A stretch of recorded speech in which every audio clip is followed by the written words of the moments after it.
जगतसिंहपुर रे पुणी तातिले कृषक धान किणारे व्यापक दुर्नीतिर सठिक तदंत कटनी छटनी बंद धानर अभावी बिक्री आदि समस्या को नहीं कृषक मानकर विक्षोभ नवनिर्माण कृषक संगठन पक्षरु जिलापाल कार्यालय सम्मुखें धारणा सह विक्षोभ प्रदर्शन प्रथमे एक शोभायात्रा सहर परिक्रमा कर नवनिर्माण कृषक संगठन कर्मकर्ता और चाषी मैंने आसी जिलापाल कार्यालय सम्मुखें विक्षोभ प्रदर्शन करने सह धारणा देते। विक्षोभ प्रदर्शन में नवनिर्माण कृषक संगठन जिला संयोजक रश्मि रंजन राज्य कार्यकारिणी सदस्य देवी प्रसाद महारणा और अन्य प्रमुख कर्मकर्ता और कृषक माने उपस्थित थिले।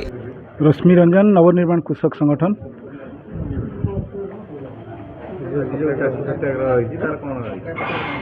देखो चाषीर मौलिक प्रसंग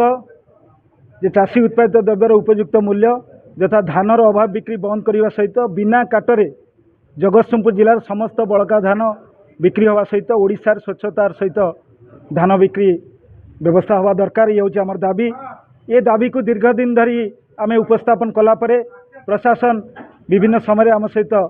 जहाँ प्रतिश्रुति रखुंट से प्रतिश्रुति खिलाफ होची कार्यकारी होना। एमतीक मिलर तृतीय पक्ष होकर अनधिकार भाव में चाषी अखा को चेक करुच्ची चाषी जत्न करी सफा सुतरा करी प्रशिक्षण पाइक धान नहीं आसला राति अदिया तापर अत्याचार कराऊँची शोषण कराऊँची एवं एक कथा को आम विभिन्न पर्यायर सरकार प्रशासन को जनइला प्रशासन जहाँ प्रतिश्रुति रखुच्च से कार्यकारी करना। एमतीक गत 27 तारीख 27 जनवरी निजे माननीय मुख्यमंत्री माननीय कृषि कृषक सशक्तिकरण विभाग मंत्री एवं मुख्य शासन सचिव बसिकी जे कटिन छटिन हम ना जोटी चाषी धान ठीक भाव जीव किंतु एठी जिला स्तर जो स्क्वाड रखाई या सठिक भाव में तदारख करूना एवं जोटी हूँ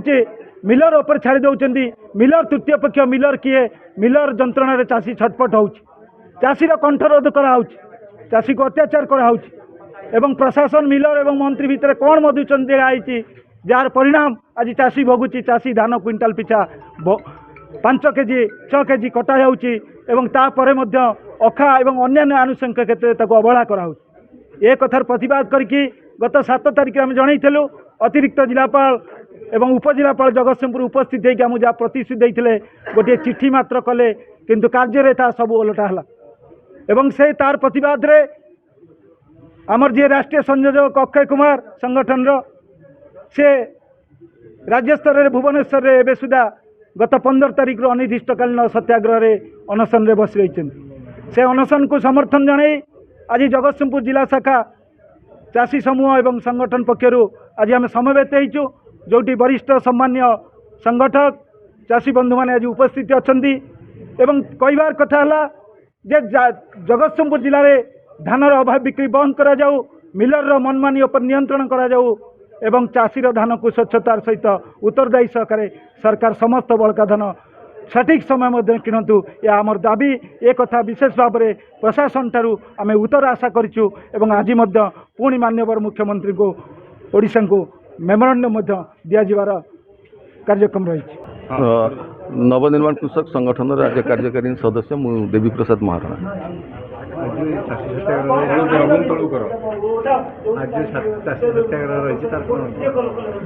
देखो नवनिर्माण कृषक संगठन राष्ट्रीय संयोजक श्रीजुक्त अक्षय कुमार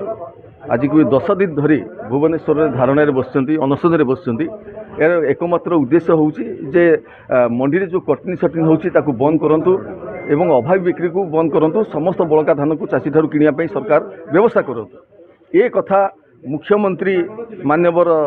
मोहन चरण माझी एवं उपमुख्यमंत्री माननीय केबी सिंहदेव एवं महासचिव एम सहित 1.5 घंटा पूरा आलोचना है एवं आलोचन पूरा प्रतिश्रुति देले सरकार जे कटनी छटनी पूरा बंद हम समस्त चाषी ठार धान किणा हम किंतु आलोचना केवल आलोचना रहीगला वास्तव प्रतिफलन होची या प्रति मंडी में प्रति चाषी ठार धमक देकर चाषी ठार धान आदाय करा जाउची क्विंटाल पिछा 5 केजी 10 केजी काटी नि जाउची अखा पैसा दिया जाउ नहीं अखा चाषी को दिया जाउ नहीं ग्राम ओजन निया जाउ माने सेटा को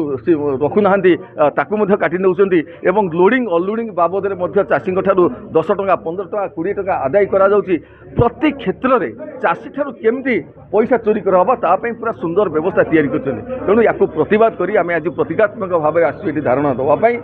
आमे एइथि पई कहया पई आसु जगतसिंहपुर जिला गोटे शिक्षित जिला एठी धान चोरी चली ଆଣିଛି। ଏଇ କଥା କହିବା ପାଇଁ ଯେତେବେଳେ ଆସିଛୁ ଆମେ ଫେରା ଦେବା ପାଇଁ ଜିଲ୍ଲାପାଳଙ୍କ ପାଖକୁ ଏଠି ପୋଲିସ ଲଗେଇକିରି ଆମକୁ 163 ଧାରାର ଭୟ ଦେଖେଇକିରି ଆମକୁ ଅଟକେଇ ଦିଆଯାଉଛି ଯେ ତୁମେ ଯାଇପାରିବନି, ଧାରଣା ଦେବାକୁ ଯାଇପାରିବ ନାହିଁ। ବଡ଼ ଆଶ୍ଚର୍ଯ୍ୟ ଲାଗୁଛି। ଏ ଯେଉଁ ଗଣତନ୍ତ୍ର ନା, ଏଠି ଜିଲ୍ଲାପାଳ ତନ୍ତ୍ର। ଚୋରି ହେଉଛି, ଚୋରି କଥା ଆମେ କହିବାକୁ ଆସିପାରିବୁ ନାହିଁ ଜିଲ୍ଲାପାଳଙ୍କୁ। ଆମକୁ 163 ଧାରା ଲଗାଉଛୁ ଏଠି ଯେ ନାଇଁ ତୁମେ ସତ କଥା କହିବାକୁ ପାଇଁ ଆସିପାରିବନି। ଯେଉଁଠି ମିଛ କଥା ଚାଲିଛି, ଯେଉଁଠି ଚୋରି ଚାଲିଛି, ତୁମେ କେତେ 163 ଧାରା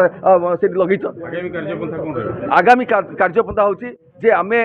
ନିଶ୍ଚିତ ଭାବରେ ଅର୍ଥନୈତିକ ଅବରୋଧର ଆନ୍ଦୋଳନାତ୍ମକ ପନ୍ଥା ଅବଲମ୍ବନ କରିବୁ। ଆବଶ୍ୟକ ପଡ଼ିଲେ ଜିଲ୍ଲାପାଳ ଅଫିସଟାକୁ ଏଠି ତାଲା ପକାଇବୁ, ରାସ୍ତାକୁ ଅବରୋଧ କରିବୁ। ବିଭିନ୍ନ ପ୍ରକାର କାର୍ଯ୍ୟପନ୍ଥା ସର୍ବସମ୍ମତିକ୍ରମେ ଆମେ ନିଆଯିବ ଜଗତସିଂହପୁର ଜିଲ୍ଲାର ଚାଷୀମାନଙ୍କ ତରଫରୁ। ଜଗତସିଂହପୁରରୁ ରାକେଶ କୁମାର ରାୟଙ୍କ ରିପୋର୍ଟ, ବିଶ୍ୱ ବିଜୟୀ ନ୍ୟୁଜ୍ ଓଡ଼ିଶା।